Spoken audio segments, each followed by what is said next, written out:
Welcome everyone to the Electrical Culture of Safety Livewire program, where we delve into all the complexities of creating a culture of safety within the electric utility industry. In each episode, we feature interviews with subject matter experts, industry leaders, safety professionals, and field personnel from across the industry, where we discuss ways to develop a collective reflection of the perception, attitudes, and shared experiences of the safety culture within our industry. Welcome to ECOS Livewire. I want to talk about the hard stuff, right? You know, one of the things that frustrates me about our industry is we have an incident, and the only way we hear about that is if it makes the news, right? If it's a big enough incident, like the crane tipping over down in Florida a couple weeks ago, right? That was a big enough story. You know, the news had the helicopter out there, and we see this crane, you know, laying in a swamp down there in Florida. Within a matter of hours, that piece of equipment was put back on its wheels and it was out of there, right? And we hear about these two guys in the hospital, which remarkably survived this. These guys fell 115 feet to the ground, and the only thing probably that saved them, of course, was they fell in the swamp. But that's all we've heard, and then it's gone. We'll never hear anything about why that. Now we all know why, probably that crane tipped over, but it's not talked about. We don't talk about the hard stuff. And I sent Brent this quote, and I love this. And this is the kind of things that I hope that we can talk about. The thing, like you said, Bill, the things that we're not doing, because everybody's doing pretty much like you what 1910-269 says we're supposed to do. You know, we're training the guys, we're giving them all the equipment they need. They all have the every piece of equipment that they need to do the job. They have all the PPE, they have everything.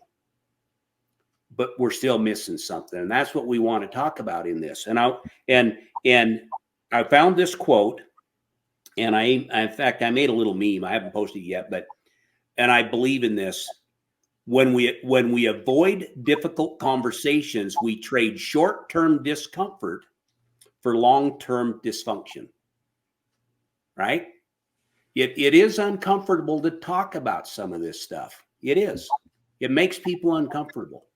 And people, I understand why companies want to try to bury things. You know, I get it. There's a lot of legal things, and there's a lot, but you know, I don't care. We got to talk about what's going on and why it is that people are taking these shortcuts and why they're you know. I know we're getting close to an hour here, and I got a couple more things I want to get your view on, Billy.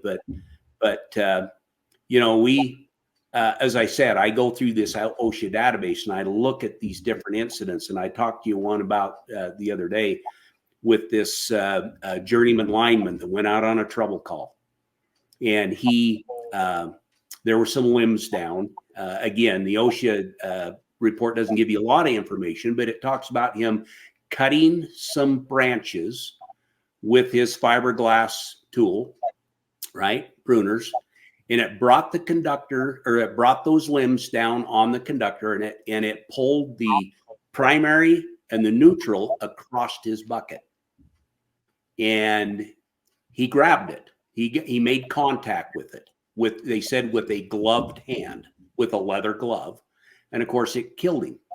This was a journeyman lineman. And when you talk about how, you know, it's really common for people to go out there and not think about, you know, what's going to happen when I cut that branch, because he's cut branches 1,000 times and nothing's ever happened.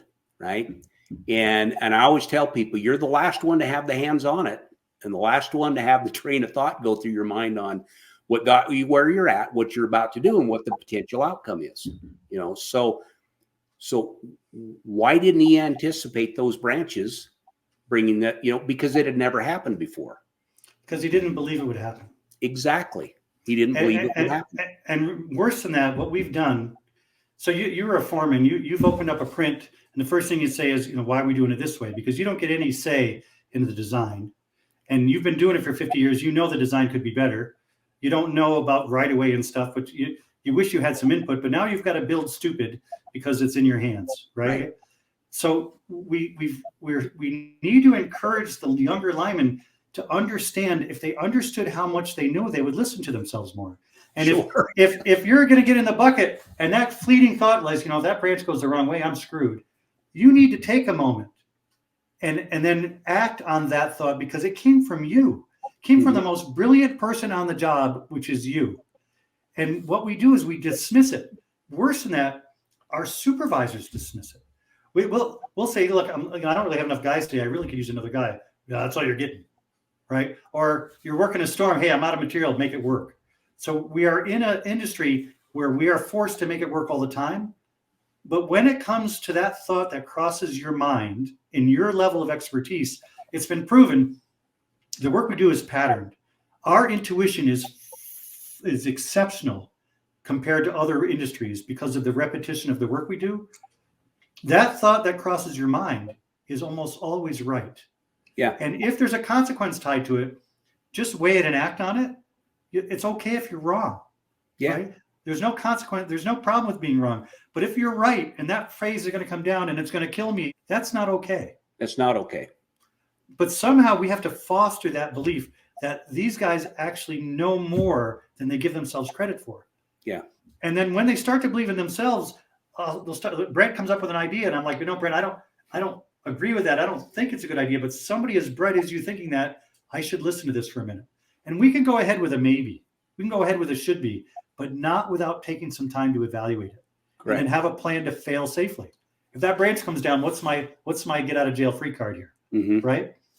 That's what's not happening in our industry, is that exact thought process where we teach. And so that what I'm sold on, Mike, and you can tell the passion here. Part of this is from 23 years of seeing the worst case scenarios. Right? Sure. And every time it's a very small change in the front, and that whole trauma goes away. One small thing, that guy had his rubber gloves on. There's a chance he could have pushed those phases away from him and he'd still be alive. Correct. One small thing in front. But what we do is we lose our crap at the other end and go through all these investigations and stuff to make that thing never happen again. We need it not to happen in the first place. It shouldn't have happened in the first place. Yeah. So we can continue doing all the things we're doing and just add a little bit of that energy up front. Yeah. So, and that means do things that create a team aspect with the group. Things that get them to physically engage. I know one company uses the energy wheel. I don't really think that's going to translate, but that's right. But he has it written on a soccer ball, and they pass the ball back and forth. And wherever it lands, I mean, that's brilliant, right? Because Sean Konert, I think is his name, for Michaels, came up with that. And that ball is a physical team thing. You're actually now created a team, and you've created a team out of your crew. And that cascades into a whole different environment. So sure. I can't thank you enough for taking the time to let me do this. But I'm afraid I'm repeating myself, but this is hard. We use words like complacency, and you and I talk, the cure for complacency is don't be complacent. Right. We can have a whole meeting on it for 8 hours, but at the end, that's the cure. Stop being complacent. Or you've lost focus. So good. Pay attention. There, we fix that. Right. And we can use words like, and I love the words like we need to be vigilant, right? We need to be focused. We need to pay attention and not complacent. But none of that translates to a change at work. Right. Unless you give it an action. So let me bring something into this equation, guys. First of all, I wouldn't mind going a little bit longer. I think this is we're good. I think the dialogue is amazing. Is that okay with you, Billy? Absolutely. Yeah, I'm only here because Mike wants me to be here, and you guys, I do whatever you guys tell me. Let me just bring up a point. It's something I like to talk about when I'm around out in the field. Is you brought up a couple things. You brought up team.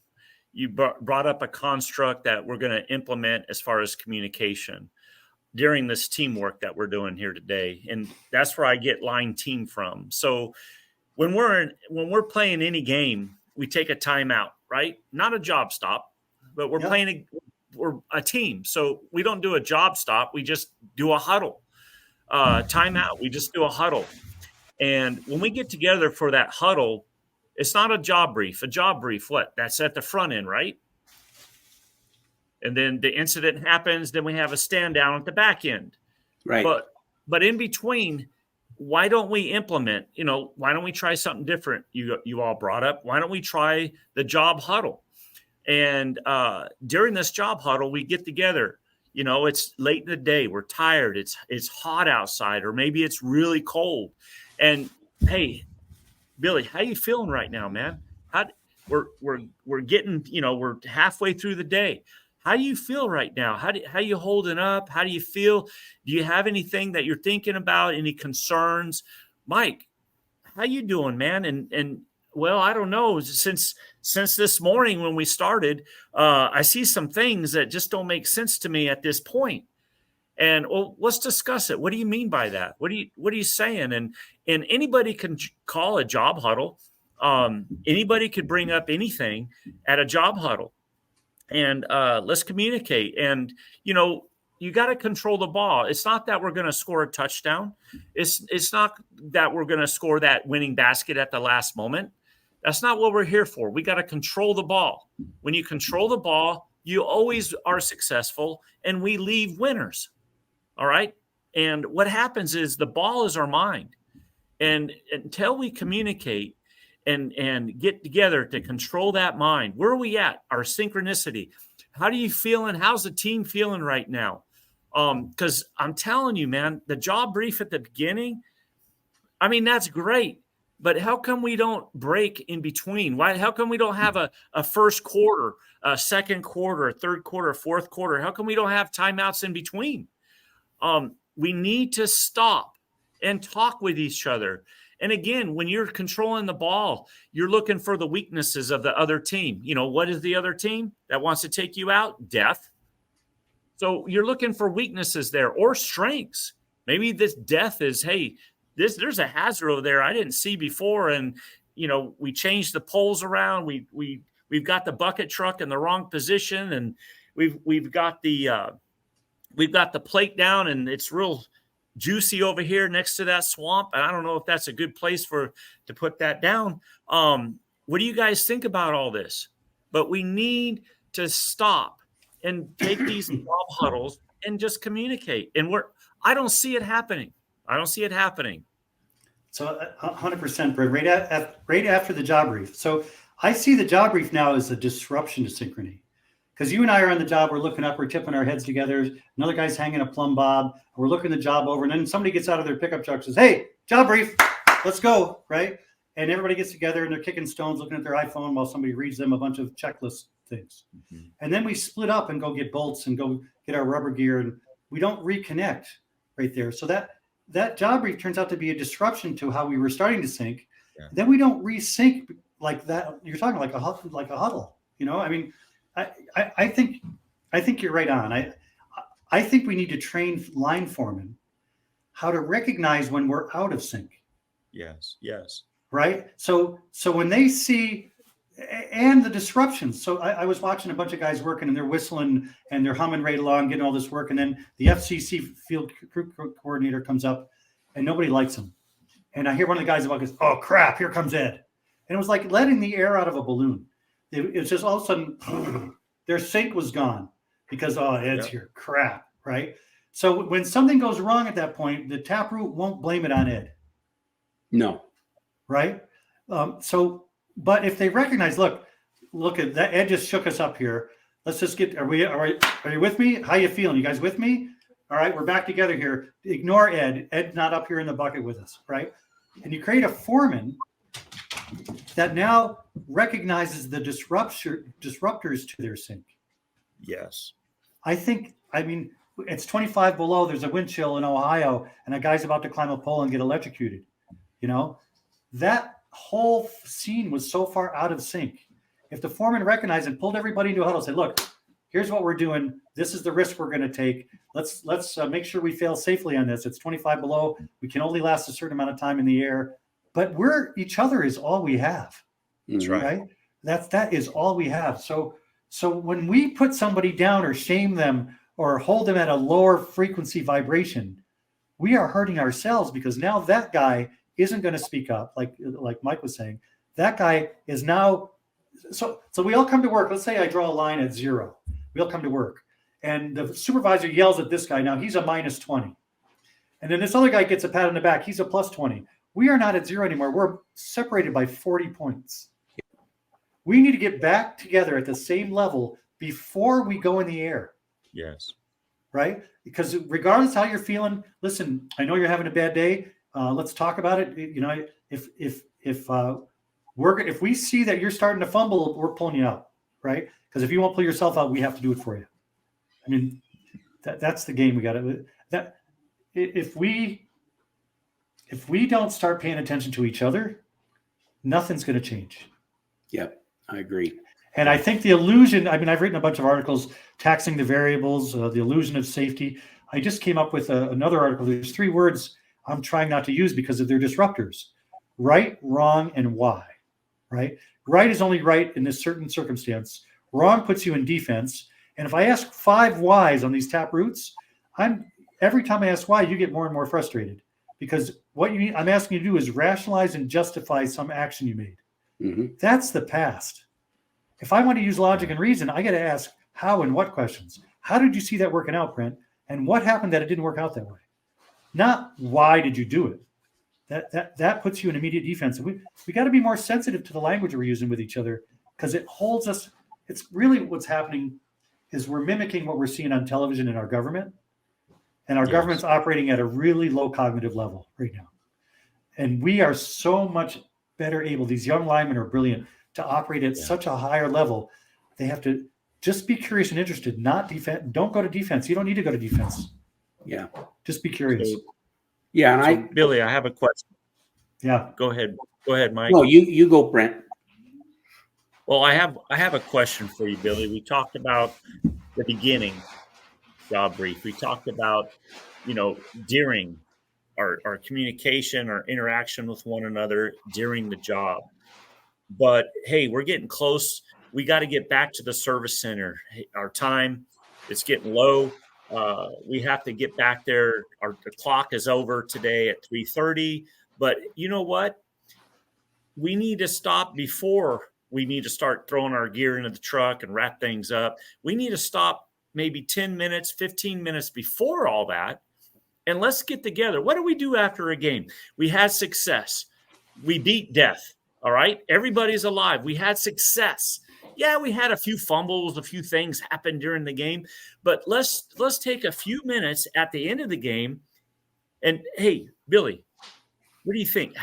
What could we have done to accomplish even better success ratio? Mike, what went wrong today in today's game? Hey, we won, but let's talk about after the game. Let's do a debriefing on the job.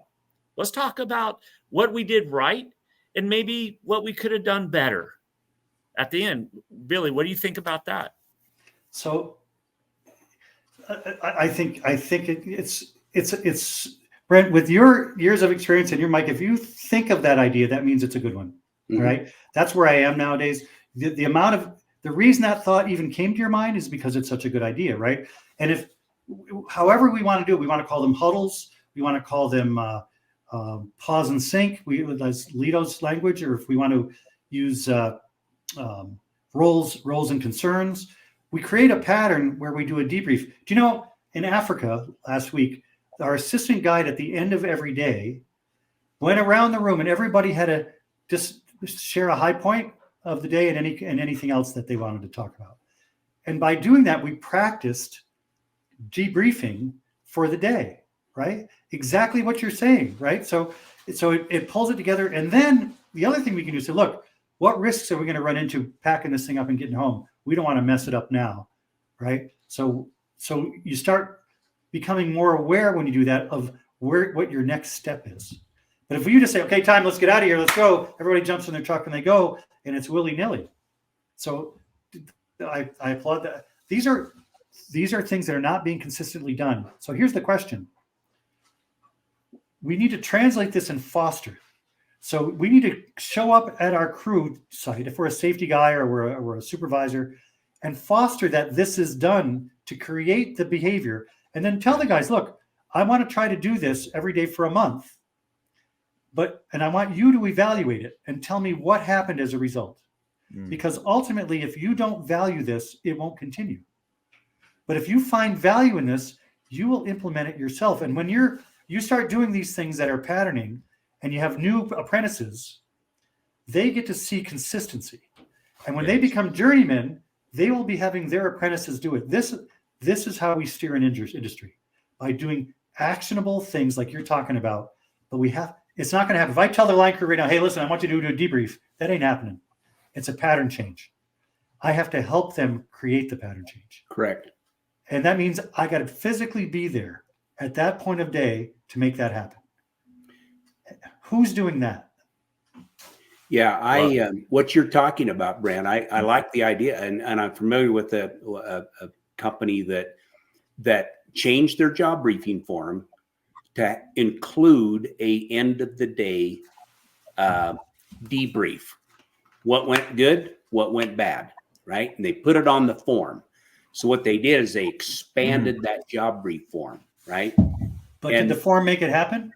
No, it didn't. And what it actually did was, when it didn't, because, these job briefing forms, they get turned in, right? And somebody reviews them. And then this is what kills me, is they try to make a judgment about how effective the job briefing was based on what's on that form, right? And so now they start beating these guys up because they either weren't putting anything in on the daily debriefing, or what they were doing, it was the same every day, right? It was just another thing they had to add on the form. And so the approach to it, I agree with you. I love that, but they just approached it wrong. The guys felt like it was just one more item that they could catch us on, and it had the opposite effect. If our ECOS people want to change a pattern, we have to disrupt the existing one. So in order to disrupt a pattern, we have to physically be there to help foster whatever it is that's why it can't be a big, I call them a BHAG, big, hairy, audacious goal. It can't be a big thing. It has to be a small thing to try, right? For them to, and help foster that to happen.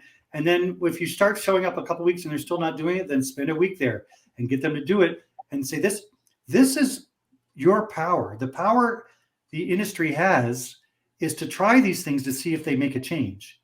Yep. If they write it off to begin with because they don't trust it or they don't think it's anything, then the same result should be expected, right? Yep. So I think what we need to let linemen know is we're going to give them the power to evaluate these small ideas like a debrief and these things, and then come back to me. What happened? Did nothing happen? Did you learn something from it? And write down what those wins are. And if there's some way they can tweak it to work better for their crew, great, right? It's theirs. And I think that's, if we want to, I think this live wire idea is awesome, because it's going to make, and I got to tell you, some of the utilities that are listening, it's going to make it a little uncomfortable. And please, just try not to be judgmental or dismissive. Yeah, everybody is with the best intentions to try to make good things happen, but we're seeing it not work. Correct. Yes. So if we can try something we haven't done, and then as an ECOS movement, imagine if we had 10,000 people trying this next week. Yeah. And then report back and tell us what happened. Yeah. We could learn as a machine. We get everybody on one side of the rudder. The Titanic will even turn in mud, right? Yeah. But when we're pushing on both sides of the rudder the whole time, it just keeps going straight. Keeps going the same direction, and that's the direction we're going. And I talk about this a lot. I mentioned that contact is one of that's a big problem in our industry, and it just astounds me that and you talked about this, Bill. We got smart people out there. These are linemen are among the finest on the planet, in my view. smartest. I mean, these guys, what they do these days, it just amazes me. But yet we've got time after time after time where we've got these people, these crews that approach a job, and based on their knowledge, training, equipment, PPE, everything we have available, cannot determine how to get through that day without someone making contact with an exposed, energized conductor. That astounds me. And you're right, we've got to turn that ship. If something is making you uncomfortable, then you're right. And you need to not move forward until you know what that thing is. Yep. And we need to encourage that. Not write it off like, hey, what are you, a wimp? Shut up. You know what I mean? Yeah. We have to stop that, because that's just killing people. Absolutely. Right? So if you have that momentary lapse where, something isn't right, because of the wisdom, like you just mentioned, in our crew makeup, they're almost always correct. Mm-hmm. And then when they get away with it, that line of safety, it's Rasmussen and Practical Drift was the article, I think, if I remember. Once you move that line of safety over, because you got away with it, and you keep moving it over, and all of a sudden something happens, you jump back. Mm-hmm. But you don't ever jump back to the safe zone. You're just back to the other side of the line that you already moved. Right.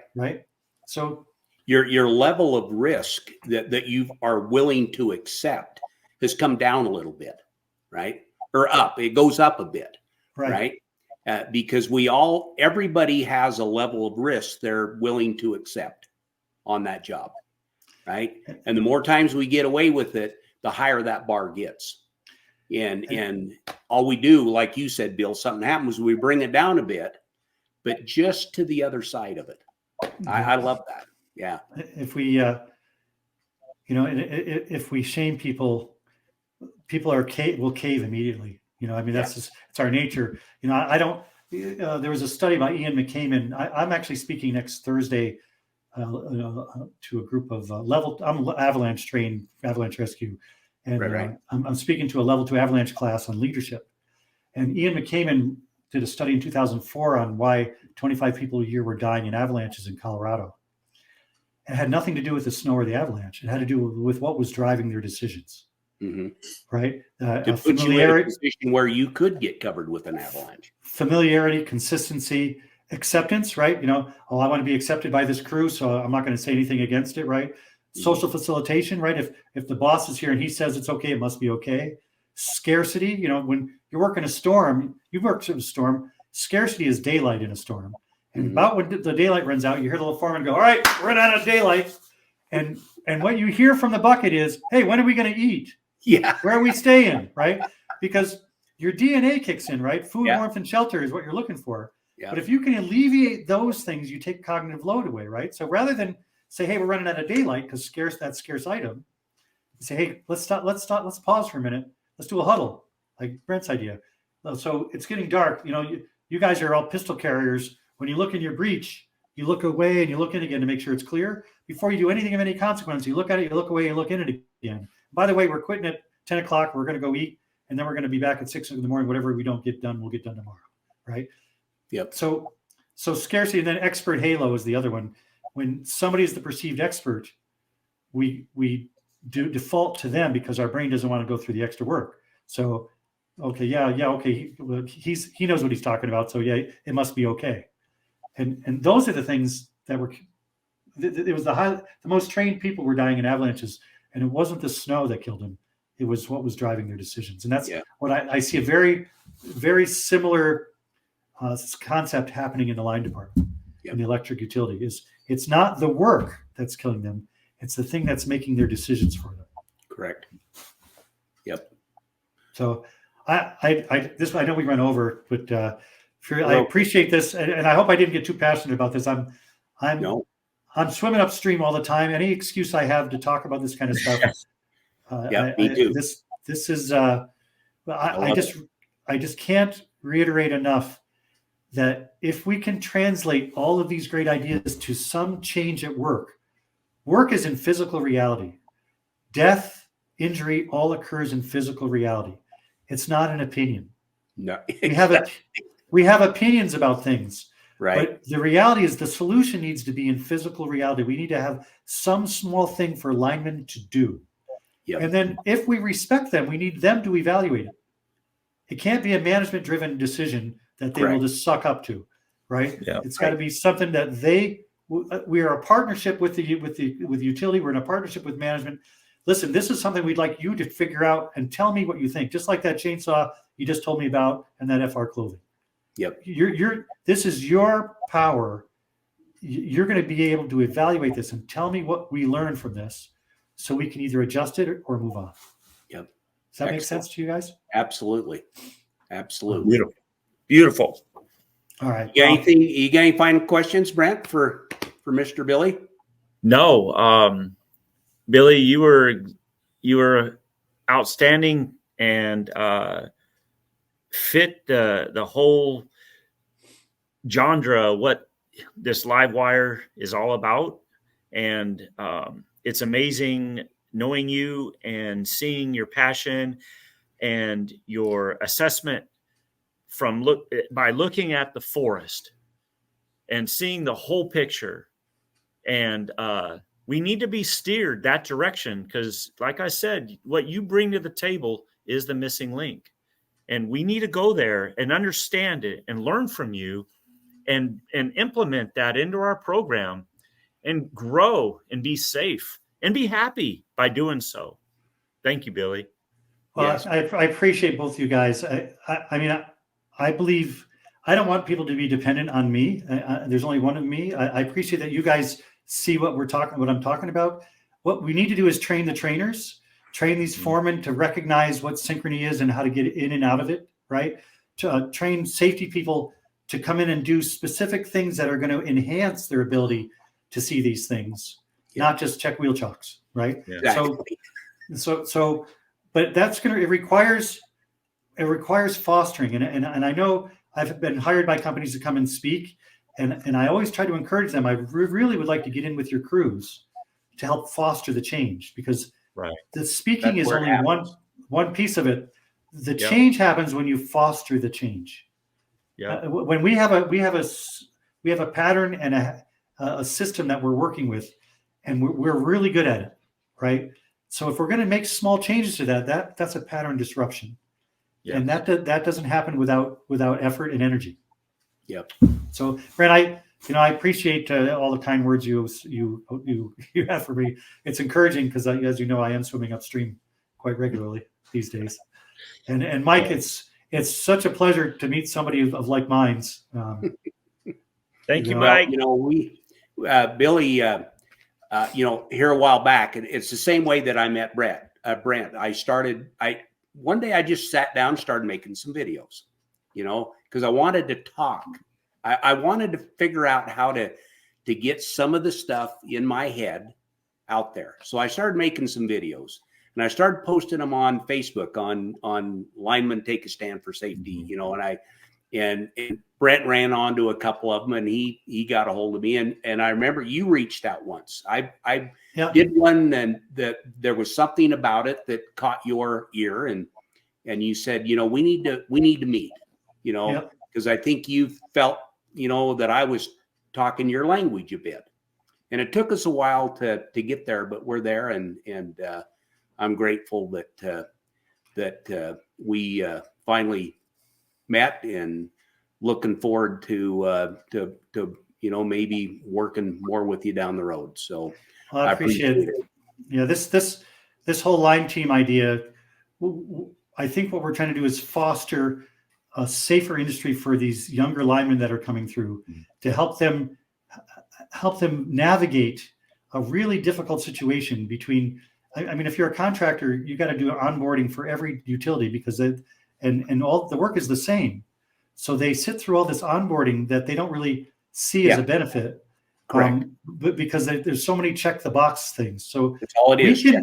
We can do all the things that are compliance regulatory for the utilities, but we also need to create a worker-centered safety that's portable, that these linemen take with them from contractor to contractor, right? Something that they believe in.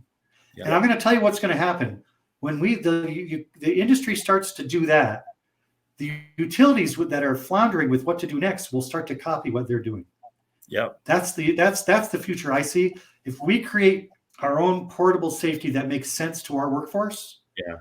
the utilities will copy that because they're looking for something that makes sense also. That's right. That's right. And I think LiveWire will help that happen. Just saying. I hope so. So yeah, episode 1, guys. Woo! I think Man. I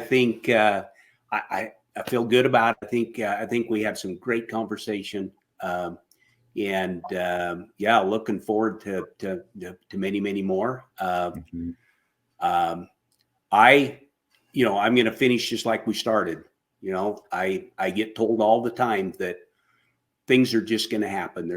We can't prevent everything, and maybe we can't prevent everything, but I am 100% on board. We can prevent serious injuries and fatalities. We do not have to accept where we're at. We can do better. So Einstein's, my favorite quote by Albert Einstein, is we can't solve the problems we face today at the level of thinking we were at when we created them. Correct. And I think what you guys are doing is coming to a new level of thinking. So I appreciate that. I hope so.